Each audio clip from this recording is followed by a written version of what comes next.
मुसलसल तेजी के बाद डॉलर को ब्रेक लग गई। मार्केट में कारोबार के आगाज पर ही रुपए ने डॉलर को बढ़ने नहीं दिया। इंटरबैंक में डॉलर 4 रुपए सस्ता। अमेरिकी करेंसी की कदर घटने के बाद डॉलर 160 रुपए 5 पैसे पर बंद हुआ। आज डॉलर की कीमत में 2.4% गिरावट देखी गई।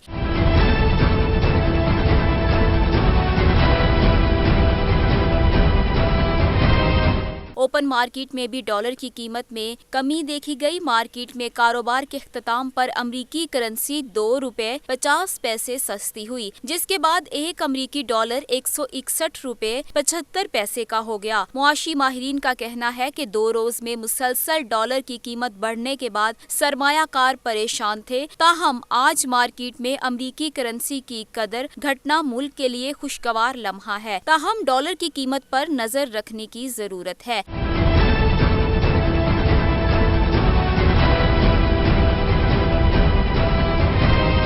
दूसरी जानिब स्टॉक मार्केट में कारोबार के आगाज पर मंदी गालिब रही। शुरू में 311 पॉइंट्स की गिरावट देखी गई, जिसके बाद 100 इंडेक्स 33,462 पॉइंट्स की सतह पर देखा गया। ताहम दोपहर को एक ही साथ में तेजी रिकॉर्ड की गई।